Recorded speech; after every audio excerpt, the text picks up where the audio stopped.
जी, starting में तो obviously बहुत दर्द था, दिल में भी दिमाग में भी, क्योंकि बीइंग अ टीचर अगर आपका राइट हैंड जो डोमिनेंट हैंड है वो चला जाए तो उस समय थोड़ा डिप्रेस हुई थी। लेकिन मेरे पापा ने एक ही बात मुझे कही थी जब मैं रोती थी कि पापा मैं ऑर्डिनरी काम भी नहीं कर पाती हूँ। तो पापा ने कहा कि because you are an extraordinary girl और you must do something extraordinary that even ordinary people can not do. तो तभी से ठान लिया था कि कुछ ऐसा काम करूं कि सभी के लिए एक इंस्पिरेशन हो। और मैं एक टीचर हूँ तो मैं चाहती हूँ कि ना सिर्फ मेरे शब्दों से पर मेरे कर्मों से भी मेरे बच्चे मुझसे इंस्पायर हों। तो इसीलिए दोनों हाथों से लिखना सीखा है अभी।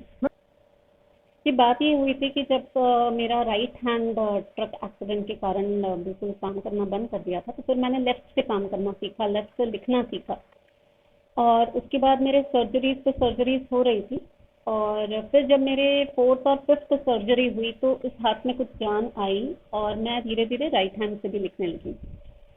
अब लॉकडाउन के दौरान मैंने ये देखा कि क्या मैं दोनों हाथ से लिख सकती हूँ। तो to my surprise I found कि मैं दोनों हाथ से लिख सकती हूँ एक साथ साइमल्टेनियसली।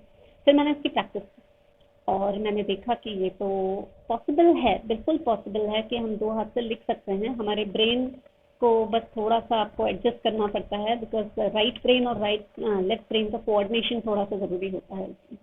जी, पहले तो मैं इंग्लिश में लेफ्ट टू राइट लिख लेती हूँ दोनों हाथों से एक साथ।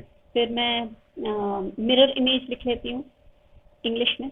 उसके बाद फिर मैं रिवर्स लिख लेती हूँ, मतलब एक लेटर मैंने ऊपर की डायरेक्शन में लिखा तो उसी का अपसाइड डाउन डायरेक्शन में मैं लिख लेती हूँ। और मैं एक हाथ से हिंदी एक हाथ से इंग्लिश लिख लेती हूँ।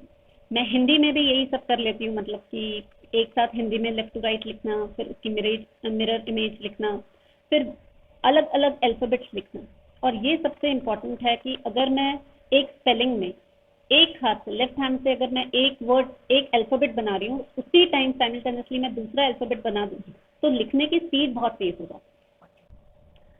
देखिए, इम्पॉसिबल कुछ नहीं है अगर इफ यू आर डिटर्मिन्ड और परसिवियरेंट, मतलब आप अगर दृढ़ निश्चय कर लें कोई चीज़ का और आप लगातार उसको करते रहें तो कोई ताकत आपको रोक नहीं सकती जो आप चाहते हैं उसको पाने से। जब एक्सीडेंट हुआ तो वो एक साल तो हमारे लिए काफ़ी परेशानी भरा रहा। बच्ची भी परेशान थी, पढ़ाई भी था उसका। बाकी बैक सपोर्ट हमारा जो फैमिली बैकग्राउंड है तो हमारे भैया भाभी सभी लोग ने काफ़ी देखा पीछे, हमको हेल्प की। और ख़ासकर इनके मम्मी पापा, मेरे father in law mother in law, क्योंकि वो इंदौर में ही थे तो उन्होंने भी खूब हमको मतलब उस टेंशन से उबारा उन्होंने। मतलब मैं बिजनेस को थोड़ा इसीलिए देख पाया क्योंकि लिए उधर पीछे वो देखने के लिए थे। लेकिन फिर ये जब आर्ट तरीके से जब ये लिखना सीख रहे थे तब तब जरूर आपको लगा होगा कि एकदम आश्चर्य से कि जो हाथ जब चले गया आपको लग रहा था कि अभी शायद नहीं लिख पाएंगे कभी। एक्चुअल क्या है, जैसे एल्बो भी नहीं है इनका बिल्कुल। तो हाथ भी उठता नहीं, काम भी नहीं करता है, चलो 20% ही काम हो पाता है। और अभी जो लॉकडाउन में जैसे घर पर बैठे बैठे इन्होंने ये किया है और काफ़ी प्रैक्टिस की इन्होंने, रात रात 12 बजे तक भी इन्होंने किया है इन्होंने। तो बाकी हमारा भी सपोर्ट रहा है तो अच्छा कर दिया है। सर आपका नाम? मेरा पंकज पांचाल नाम है।